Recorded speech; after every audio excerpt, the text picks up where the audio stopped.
राम राम भाइयों, नमस्कार।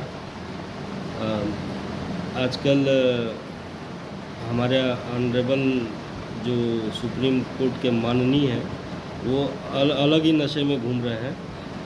उनको लगता है कि सब कुछ अब बिना उनकी परमिशन के कुछ नहीं होगा, कोई जांच नहीं होगी, कुछ नहीं होगा।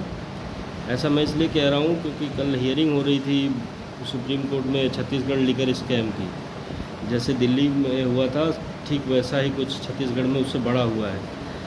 तो उस पर सुप्रीम कोर्ट ने स्टे दे रखा है। तो समझ नहीं आता कि उसकी जांच आगे होगी कैसे, जब आपने स्टे दे रखा है जांच पे ही। क्योंकि अगर मुझसे पूछताछ करनी है तो मुझको पुलिस उठाएगी, सीबीआई उठाएगी या कोई उठाएगा तो मुझसे पूछताछ होगी। और कोर्ट ने अगर इस पे स्टे दे दिया है कि जांच ही नहीं होगी, मतलब जांच पे ही स्टे कर दिया है और उसको बढ़ाए चली जा रही है, तो फिर जांच जहाँ तक हुई है वहीं पे हो के रुक गई है। ना उससे पूछताछ हो रही है अभियुक्त से, ना कुछ हो रहा है, सारी चीज़ें उस पर रुकी हुई हैं। ये तो हमारे देश की जुडिशरी का हाल है। और ऊपर से उनको लोग कुछ भाषा विशेष में, जैसे अच्छे अच्छे शब्दावली का प्रयोग हो रहा है, सुप्रीम कोर्टा कोई कह रहा है तो उनको बुरा लग रहा है। मतलब अपनी हरकतें नहीं सुधारनी है इन लोगों को, बाकी चीज़ें नहीं करनी है। अभी कोई नॉर्मल आदमी का केस होता तो आप तुरंत उठाए जाते, जेल में जाते, पुलिस ले जाती, सीबीआई ले जाती, ईडी ले जाती, सारे लोग ले जाते आपको और आप सीधे जेल में ही जाते। बाकी तो सारी जांच होती है, आप अंदर ही रहते जब तक जांच होती।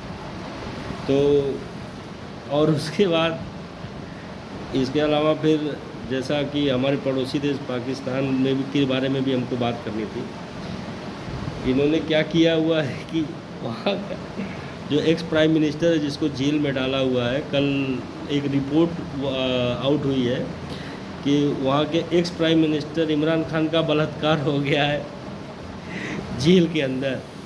मतलब 74, 75, 76 साल के बूढ़े का भी बलात्कार हो रहा है पाकिस्तान में। तो अजीब देश है और वहाँ के अजीब नियम हैं, कुछ समझ में नहीं आ रहा है कि क्या है क्या नहीं है। खैर, इसको कर्मा बोलते हैं क्योंकि इसके पहले जब पाकिस्तान में नवाज़ शरीफ और उनका परिवार बंद था तो उनकी बेटी जो थी मरियम नवाज़, तो जेल में जब बंद थी तो इमरान खान प्रधानमंत्री थे, तो उन्होंने जेल के हर कैमरे में, जेल के हर कमरे में सीसीटीवी लगवाया हुआ था। और यहाँ तक कि सुनने में आता है कि इन्होंने कहा था कि मुझको मरियम के वॉशरूम, बाथरूम वगैरह सबकी फ़ोटो वीडियो चाहिए, मतलब लाइव टेलीकास्ट इनको देखना था। तो कर्मा है, इसको ही हम कर्मा कहते हैं कि जो आप किए रहते हैं वो आपको रिटर्न बैक मिलता है। तो ये बस ये सब चीज़ें चल रही थी और काफ़ी कुछ हुआ है। और उसके अलावा अब अपने देश पे आते हैं। हमारे देश में जो हमारे यहाँ के लिब्रांडू हैं, सो कॉल्ड हैं, फ़ारूक अब्दुल्ला का इंटरव्यू किया था अमन चोपड़ा ने। तो फ़ारूक अब्दुल्ला कह रहा है, जो जम्मू कश्मीर का मुख्यमंत्री रहा हुआ है, जिसकी सरकार में 1990 में कश्मीरी पंडितों को निकाला गया था, तो उसको वो जस्टिफाई कर रहा था अपने तरीके से। और वो ये कह रहा है कि पाकिस्तानी जो निकाले जा रहे हैं वो गलत हो रहा है, वो ह्यूमैनिटी नहीं है।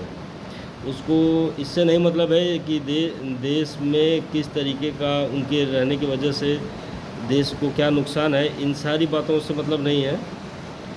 अमन ने जब सवाल पूछा कल तो वो भड़क के जवाब दे रहा था, लास्ट में अपनी ही बातों में फंस गया। वो इंटरव्यू यूट्यूब पे पड़ा है, उसको देखिएगा, बहुत इंटरेस्टिंग है। अमन ने काफ़ी तीखे सवाल पूछे हैं और वो आए बाएँ साएँ करके निकल रहा है, उसको कुछ समझ नहीं आ रहा कि अब तो मैंने बोल दिया, अब जवाब क्या देना है।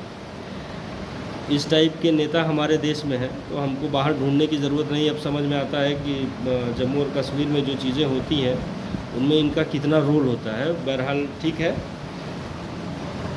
चूँकि बहुत सारी चीज़ें सरकार के पास होती हैं, इसलिए डायरेक्ट एक्शन इन पे हो नहीं सकता है। तो देखते हैं गवर्नमेंट क्या एक्शन लेती है इन सब के खिलाफ़। सेम हाल इन सब का है, कोई सुधार नहीं है। जब से देखिए इनमें कोई सुधार नहीं है। हर कोई अपनी अपनी राय दे रहा है, ये कर देना चाहिए, वो कर देना चाहिए। जब जो होना है वो मोदी जी अपने हिसाब से करेंगे, आप लोग टेंशन मत लीजिए, ठीक है।